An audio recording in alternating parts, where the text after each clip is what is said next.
ನಾ ಕೈ ಬಿಡೆನು,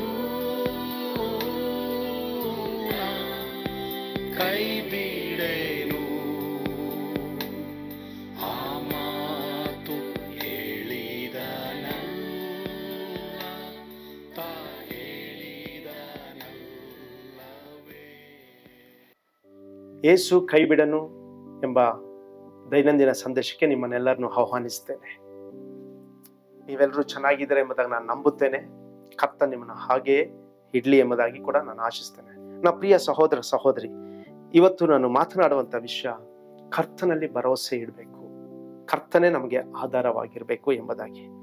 ಅದಕ್ಕಾಗಿ ಆರಿಸಿಕೊಂಡಂಥ ವೇದ ಭಾಗ ಕೀರ್ತನೆ 31ನೇ ಅಧ್ಯಾಯ 14ನೇ ವಚನ ಈ ರೀತಿಯಾಗಿ ಹೇಳಲ್ಪಟ್ಟಿದೆ. ನಾನಾದರೂ ಯೆಹೋವನೇ ನಿನ್ನಲ್ಲೇ ಭರವಸೆ ಇಟ್ಟಿದ್ದೇನೆ, ನೀನೇ ನನ್ನ ದೇವರೆಂದು ಹೇಳಿಕೊಂಡಿದ್ದೇನೆ. ಕರ್ತನಿಗೆ ಸ್ತೋತ್ರವಾಗಲಿ. ದೇವ್ರನ್ನೇ ನಾವು ಆಧಾರವಾಗಿ ಇಟ್ಕೊಳ್ಬೇಕು, ದೇವರಲ್ಲೇ ನಾವು ಭರವಸೆ ಇಡಬೇಕು ಎಂಬುದಾಗಿ ಆ ವಾಕ್ಯ ಹೇಳಲ್ಪಟ್ಟಿದೆ.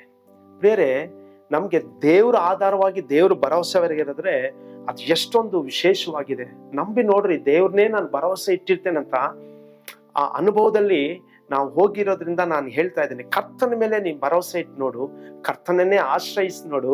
ಕರ್ತನ ನಿನ್ಗೆ ಯಾವ ರೀತಿ ಗುರಾಣಿಯಾಗಿಯೂ ಖೇಡ್ಯವಾಗಿ ಅವ್ರು ನಿಂತ್ಕೊಳ್ತಾರೆ. ಅವ್ರ ಮೇಲೆ ನಾವು ಜಸ್ಟ್ ಭರವಸೆ ಇಡಬೇಕು. Depend upon god. ದೇವ್ರನ್ನ ಮಾತ್ರನೇ ನೀನು ಭರವಸೆ ಇಟ್ಟಿರ್ಬೇಕು, ಅವ್ರ ಮೇಲೇನೇ ನಾನು ಆಧಾರವಾಗಿ ಇಟ್ಕೊಂಡಿರ್ಬೇಕು ಎಂಬುದಾಗಿ. ಈ ಲೋಕದಲ್ಲಿ ನೋಡ್ರಿ ಪ್ರೇರೆ, ಕೆಲವು ತಮ್ಮ ಮಾಂಸ ಬಲಗಳ ಮೇಲೆ ಬಲ ಇಟ್ಟಿರ್ತಾರೆ, ನಂಬಿಕೆ ಇಟ್ಟಿರ್ತಾರೆ, ಆಧಾರ ಇಟ್ಕೊಂಡಿರ್ತಾರೆ.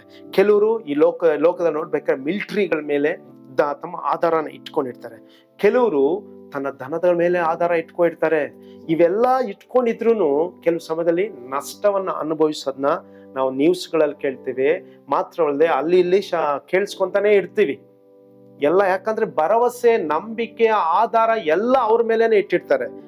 ಆದ್ರೆ ಇಲ್ಲಿ ವಾಕ್ಯ ಏನ್ ಹೇಳ್ತದೆ, ದಾವಿದ ರಾಜ ಹೇಳ್ತಾರೆ, ತನ್ನ ಕಷ್ಟ ಕಾಲದಲ್ಲಿ ನಿನ್ಗೆ ಆಪತ್ತು ಸಂಭವಿಸಿದ, ಕಷ್ಟ ಸಂಭವಿಸಿದ, ದುಃಖದಲ್ಲಿ ಅಳ್ತಾ ಇದೆಯಾ, ಕಣ್ಣೀರಲ್ಲಿ ಇದೆಯಾ, ನೀನು ಭರವಸೆ ಇಡಬೇಕಾಯ್ತು ಮನುಷ್ಯ ಅಲ್ಲ, ದೇವ್ರ ಮೇಲೆ, ಕರ್ತನನ್ನೇ ಆಧಾರವಾಗಿ ಇಟ್ಕೋ. ಅದಕ್ಕೆ ಬರೆಯಲ್ಪಟ್ಟರೆ,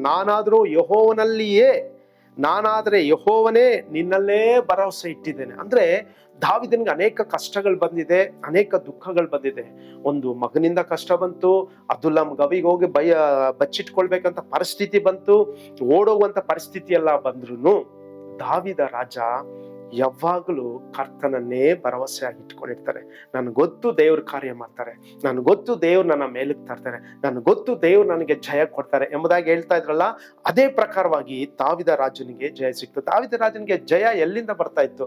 ದಾವಿದ ರಾಜ ಎಲ್ಲಾ ಕಡೆ ಯಾಕೆ ಜಯ ಸಿಗ್ತಾ ಇತ್ತು ಅಂತ ಹೇಳಿದ್ರೆ, ದಾವಿದ ರಾಜನಲ್ಲಿ ಇದ್ದಿದ್ದು ಒಂದೇ ಒಂದು ಗುಣ ಏನ್ ಗೊತ್ತಾ? ಭರವಸೆ ಕರ್ತನ ಮೇಲೆನೆ ಇಡ್ತಾ ಇದ್ರು. ಇವತ್ತು ನಿಮ್ಮ ಭರವಸೆ ಯಾರ ಮೇಲೆ ಇದೆ? ನೀನು ವ್ಯಾಪಾರಕ್ಕೆ ಹೋಗ್ತೀಯಾ? ನೀನು ಭರವಸೆ ದೇವ್ರ ಮೇಲೆ ಇಟ್ಟಿರು. ನೀನು ಫ್ಯಾಕ್ಟ್ರಿಗಳಲ್ಲಿ ಕೆಲಸ ಮಾಡ್ತೀಯಾ? ಭರವಸೆ ದೇವ್ರ ಮೇಲೆ ಇಟ್ಟಿರು. ನೀನು ಒಂದು ವೇಳೆ IT ಕಂಪನಿಯಲ್ಲಿ ಕೆಲಸ ಮಾಡ್ತೀಯಾ? ಭರವಸೆ ದೇವ್ರ ಮೇಲೆ ಇಟ್ಟಿರು. ನೀನು ಯಾವಾಗ ದೇವ್ರ ಮೇಲೆ ಭರವಸೆ ಇಡ್ತೀಯ, ದೇವರ ಶಕ್ತಿ ಅನ್ನೋದು ಬಿಡುಗಡೆ ಮಾಡ್ತಾರೆ, ದೇವರ ಮಹಿಮೆ ಅನ್ನೋದು ನಿನ್ನ ಹತ್ರ ಬರ್ತದೆ. ಯಾವಾಗ್ಲೂ ನಿನ್ ಕರ್ತನೆ, ದೇವ್ರೇ ನಾನು ಗಾಡಿ ಓಡಿಸ್ಬೇಕಾದ್ರೂ ನನ್ನ ಬಲ, ನನ್ನ ಭರವಸೆ, ನನ್ನ ತಲಾಂತುಗಳ ಮೇಲೆ, ಜ್ಞಾನದ ಮೇಲೆ ಇಟ್ಕೊಳಲ್ಲ, ನಾನು ನಿನ್ನ ಮೇಲೆ ಇಡ್ತೀನಿ ಎಂಬುದಾಗಿ ನೀನು ಹೋಗೋದಾದ್ರೆ ದೇವರು ನಿನ್ನನ್ನು ಏನ್ ಮಾಡ್ತಾರೆ? ಅದ್ಭುತವಾಗಿ ತನ್ನ ಶಕ್ತಿ ಮುಖಾಂತರವಾಗಿ ದೇವ್ರು ನಿನ್ನ ನಡೆಸ್ತಾರೆ. ಕೀರ್ತನೆಗಾರ ಹೇಳ್ತಾನೆ 62 ಮತ್ತೆ 7ನೇ ವಚನದಲ್ಲಿ, ನನ್ನ ರಕ್ಷಣೆಯು ಮಾನಕ್ಕೂ ದೇವರೇ ಆಧಾರ ಎಂಬುದಾಗಿ ಹೇಳ್ತಾರೆ. ಎಷ್ಟು ಒಂದು ವಿಶೇಷವಾದ ಬೆಲೆಯುಳ್ಳ ಒಂದು ಮಾತು ಹೇಳ್ತಾರೆ. ನನ್ನ ರಕ್ಷಣೆಗೂ ನನ್ನ ಮಾನಕ್ಕೂ ದೇವರೇ ಆಧಾರ ಎಂಬುದಾಗಿ ಹೇಳ್ತಾರೆ. ಇವತ್ತು ನಮಗೆ ಆಧಾರ ದೇವರಾಗಿರ್ಬೇಕು. ಒಂದು ಸಲ ಒಂದು ಸೈಂಟಿಸ್ಟ್ಗಳು ಕೆಲವರು ಇಳಿಜಾರು ಪ್ರದೇಶದಲ್ಲಿ ಒಂದು ಬೆಟ್ಟ ತುದಿಯಲ್ಲಿ ಹೋಗ್ಬಿಟ್ಟು ಅಲ್ಲಿ ಏನೋ ಒಂದು ಸೈಂಟಿಸ್ಟ್ ಬೇಕಂತ ಒಂದು ವಸ್ತುನ ಕಂಡುಹಿಡಿಯೋಕೆ ಆ ಜಾಗಕ್ಕೆ ಹೋಗಿದ್ರು. ಆ ವಸ್ತುನ ಕಂಡುಹಿಡಿಬೇಕೆಂಬುದಾಗಿ ಅವ್ರು ಬಹಳ ಪ್ರಯತ್ನ ಪಡ್ತಾ ಇರ್ಬೇಕಾದ್ರೆ ಅಲ್ಲಿ ಹೋಗಕ್ ಮಾತ್ರ ಆಗ್ತಾ ಇಲ್ಲ. ಸುಮಾರು ಜನ ಇದ್ದಾರೆ. ಇರ್ಬೇಕಾದ್ರೆ ಅಲ್ಲಿ ಟ್ರೈ ಮಾಡ್ತಾ ಇದ್ದಾರೆ, ಅದು ಹೋಗಕ್ಕೆ ಅದು ಆಗ್ತಾ ಇಲ್ಲ. ಅಲ್ಲಿ ಎಷ್ಟೆಷ್ಟು ಟ್ರೈ ಮಾಡ್ತಾರೆ, ಅವ್ರ ಕೈಲಿ ಆಗದೆ ಅದು ಸೋತೋಗ್ತಾರೆ. ನಾವು ಹೋದ್ರೆ ಬಿದ್ದೋಗ್ತೀವಿ. ಒಬ್ರು ಹೇಳ್ತಾರೆ, ನೀನ್ ಮುಂದೆ ಹೋಗು, ನಾನು ಅದನ್ನ ನಿನ್ನ ಹಗ್ಗ ಇಟ್ಕೊಳ್ತೀನಿ, ನೀನ್ ಹಂಗೆ ಎತ್ಕೊಂಬ, ಅವಾಗ ನಾವು ಟೆಸ್ಟ್ ಮಾಡೋಣ ಅಂತ ಹೇಳ್ತಾರೆ. ಇನ್ನೊಬ್ಬನು ಹೇಳ್ತಾನೆ, ಇಲ್ಲ ನೀನ್ ಹೋಗು ಅಂತ ಹೇಳ್ತಾರೆ.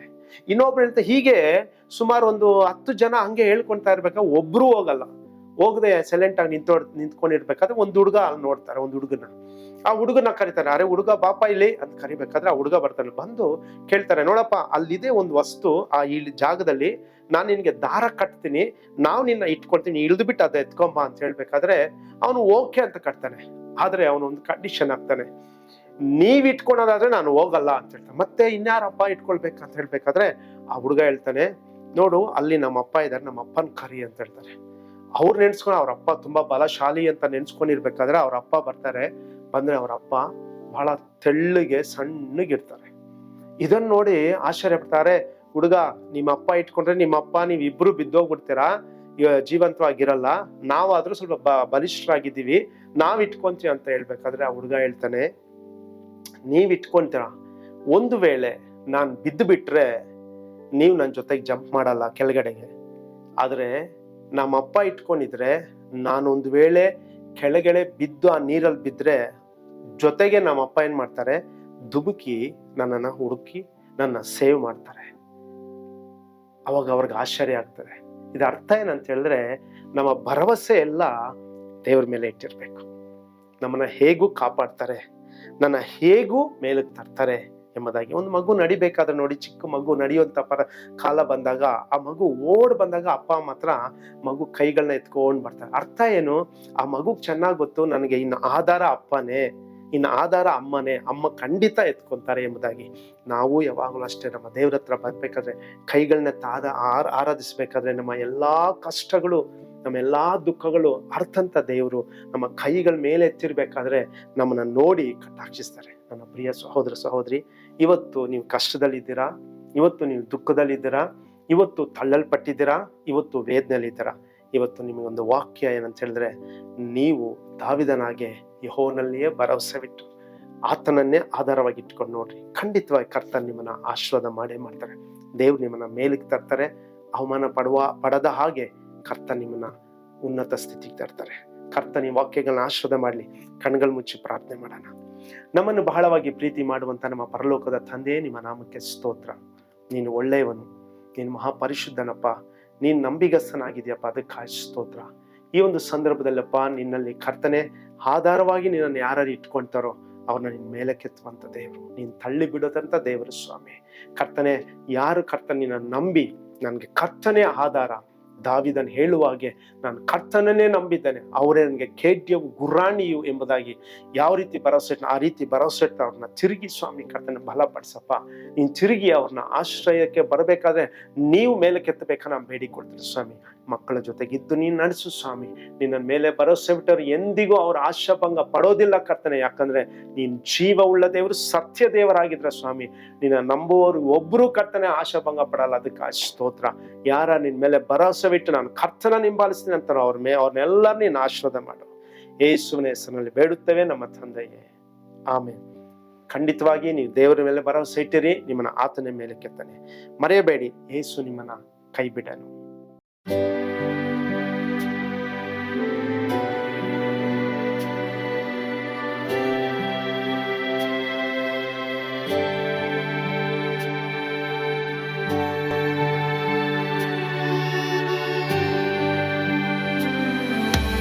ನಾನು ಪಾತ್ರದಲ್ಲಿ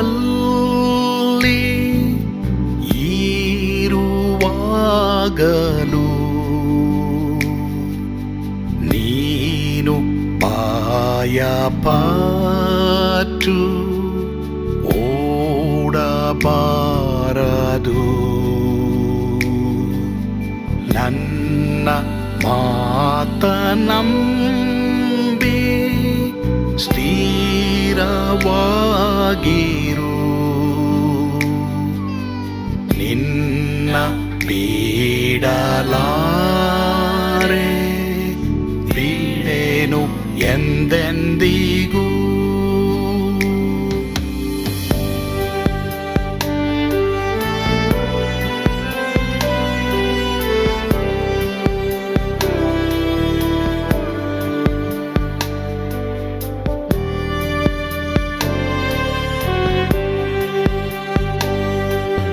ನಾ ಕೈ ಬಿಡೆನು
ಯೇಸು ಸ್ವಾಮಿ ಮಾರುವಾತನು ನನ್ನ ಬಿಡಲಾರ, ನನ್ನನ್ನು ಕೈ ಬಿಡಲು ನಾ ಕೈ ಬಿಡೆನು, ನಾ ಕೈ ಬಿಡೆನು. ಆ ಮಾತು ಹೇಳಿದನಲ್ಲ, ತಾ ಹೇಳಿದನಲ್ಲವೇ,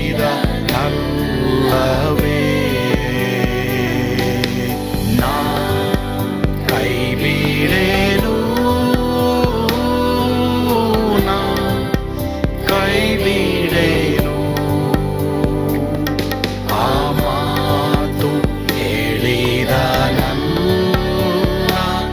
ತಾ ಹೇಳಿದನಲ್ಲವೇ.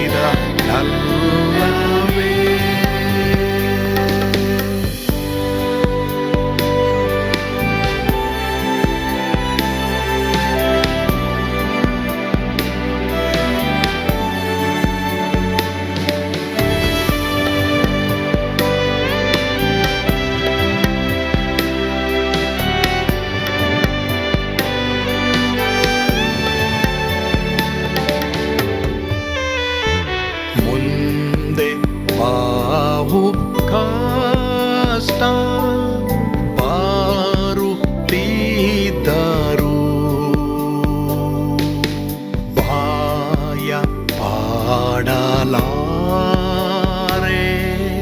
ಸ್ವಾಮಿ ಇದ್ದಾನೆ.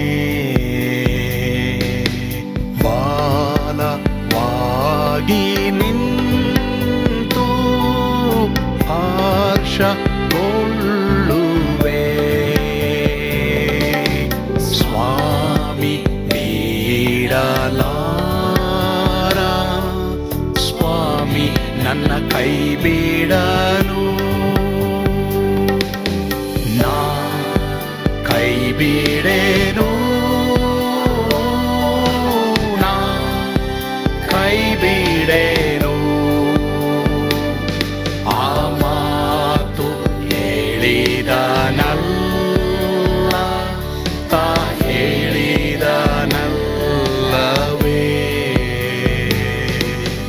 ನಾ ಕೈ ಬಿಡೆನು, ನಾ ಕೈ ಬಿಡೆನು. ಆ ಮಾತು ಹೇಳಿದನಲ್ಲ, ತಾ ಹೇಳಿದನಲ್ಲವೇ, ತಾ ಹೇಳಿದನಲ್ಲವೇ.